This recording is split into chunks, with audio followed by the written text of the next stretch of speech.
What's up guys, my name is Patty Fatty Cake, and in today's video I'm going to be providing you with an optimal gear progression guide for the magic skill.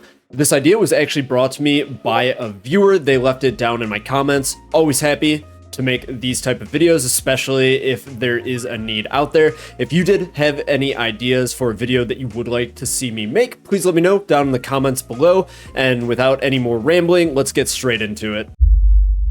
So I've been thinking long and hard about the format of this video. I think the best way to do this is going to be by increasing amounts of GP. I was just looking at the level requirements, and for Ancestrals, which is like the best magic armor in the game, it takes 75 magic, and 75 magic is way quicker to obtain than it is to obtain the money to buy the Ancestral. So we're going to do this by GP value, just assuming that you're going to be able to have the level to equip that by the time you're able to make the GP to purchase that.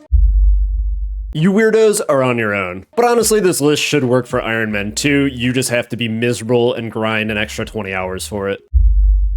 Here's our starting template. We are born into the world with 25 GP, some mind runes, and some air runes to our names. We're going to call this setup the Tutorial Island Special. Moving on to the max free-to-play setup. Just one thing before we move on, the icons that correlate to the skills are going to represent the level required to wear them and not any bonuses. I will have the magic bonus and the magic damage bonus there on the right, and then we will have the GP value, obviously where I have the GP value. So for the max free-to-play setup, we have the Blue Wizard hat, the Amulet of Magic Blue Wizard top, the Zamorak Monk Robe bottom, which I was surprised to see is actually free to play. That's kind of cool. And then just the basic elemental staff. It doesn't have to be fire. Any of them gives the same 10 magic bonus, and just the cabbage cape there for a little bit of style points. For the first step in our 100k budget tier, we are going to don the salad robes. We're also going to pick up a Book of Darkness for 10k for all the pages. Super duper cheap, gives you 10 magic bonus and 5 prayer bonus, which is huge. Radha's Blessing is free, and that's going to be our best in slot all the way there, so that makes it so I don't have to import more graphics each time for that slot. So that one's just set in stone. It does not provide any magic bonus. This is where we are going to first see some Mystic incorporated with the Mystic Gloves and Mystic Boots, which does raise our requirements up to 40 magic and 20 defense for this tier. The Lunar Ring is free, replacements cost 8k, and we are sticking with the Fire Staff. Next, we will add the Mage Arena 1 cape, which does bump the requirement up to 60 magic, but this is a free 10 magic bonus, bringing us up to 61 magic bonus for 30k GP. Next, we will purchase the Mystic Hat for 16k, which brings our magic bonus up to 65, and we can add a Mystic Staff in, which does bring our attack level required up to level 40, increases our magic bonus to level 69, and this entire gear setup maxes us out in the 100k tier at 72k GP. Let's get another cash infusion.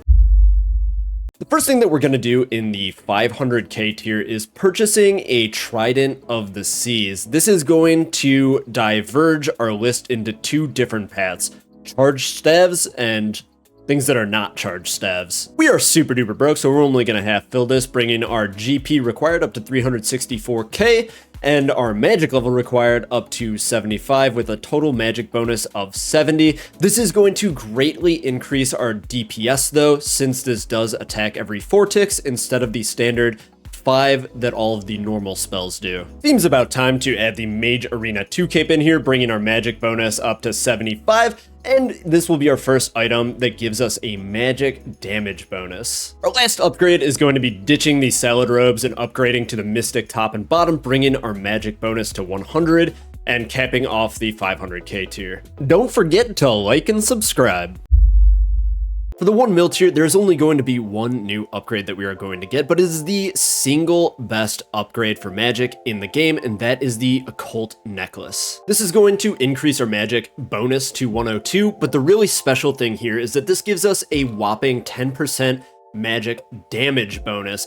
which means that it's just a flat 10% DPS increase just from 500k alone. It is impossible for me to overstate how massive of an upgrade this is. First upgrade in the 10 mil tier is going to be Barrow's Gloves.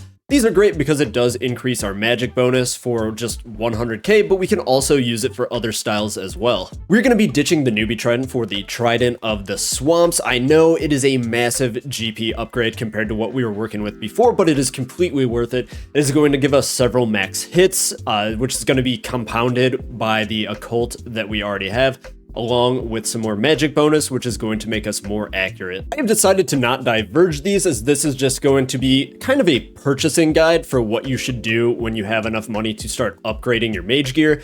You are going to want some type of staff that autocasts ancient magics. This is great for bursting or barraging slayer tasks, and kind of the introductory one of these is going to be the ancient staff, which is a great budget buy for only 60k. And we're gonna start getting our hands on some Arams, which brings the defense requirement up to 70.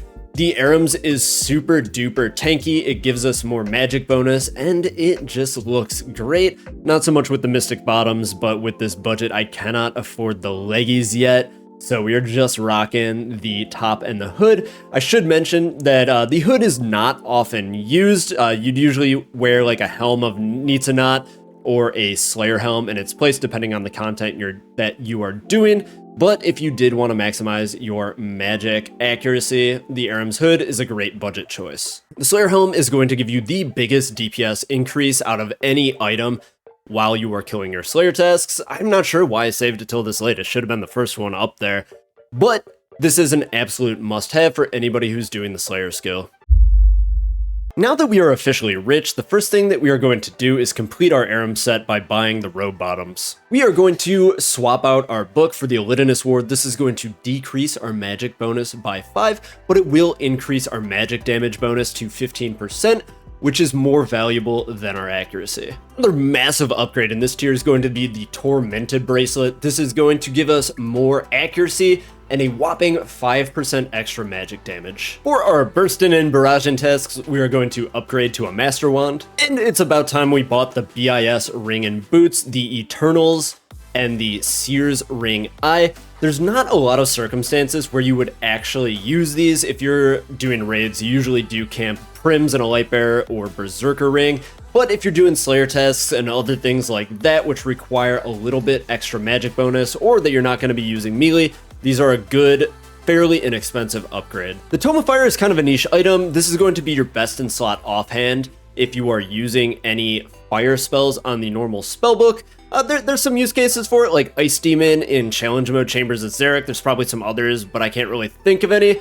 But yeah, if you're using fire spells, you also need to be using the Tome of Fire. Our last upgrade for this tier is going to be the Ancestral Hat, which is our best in slot helm slot for this guide. It's going to give you a few magic bonus over the Aram's hood. It's going to give you 2 magic damage bonus, and it's going to cost you around 46 million GP. First thing I would do is to sell your Ancestral Hat and buy a Sanguinesti Staff. This is going to give you a larger magic bonus. The staff itself does deal more damage, and it does have a passive healing effect. Next, we're going to start working on our Ancestral. The top is actually a slightly better buy by a minuscule amount, but I do think that the legs look better when paired with other parts of the set. So buy the legs first, just for fashion points. This is going to increase both our magic and our magic damage bonuses and the amount that our setup costs. Next up, we're buying the Ancestral Top. The reason that we are going to purchase this instead of the hat, although the hat does give the same magic damage bonus for a much cheaper cost, is that you are often wearing other things in your helm slot other than a magic hat. Either the Nezi or a Slayer helm or a Torva helm or something else. So I would suggest upgrading your chest spot and your legs before you upgrade the hat. And the last upgrade, although I just shit talked it, is the Ancestral Hat. It's going to give you some magic bonus, some magic damage bonus. It's best in slot and it looks sick as hell. There's not a whole lot of items left after you kind of reach this amount of GP. The first one that I would get would be the Kodai Wand. This one is going to be great for any of your burst tests. It has a ton of magic damage bonus and extra magic bonus, along with giving you some free water runes. It's just great all around. This is a good one for a Slayer test. This one is a great item for the Inferno. Definitely a good upgrade to get. And you all knew this one was coming. We are adding the Tumakin Shadow to the list. Basically, it alone worth more than twice as much as all of the rest of everything combined, and it is worth every penny. The way that this staff works is that it goes off of your magic bonus and your magic damage bonus. It actually triples them, which makes you insanely accurate, and it hits insanely hard. Within the Tombs of Amasket, this is actually increased to 4x, making it the most dominant weapon at this raid. And the very last item on our list to finish off all best in slots is the Fortified Elodinus Ward. This does not give you any additional magic damage percentage, but it does give you 20 extra magic bonus, which makes you much more accurate when you're using an offhand.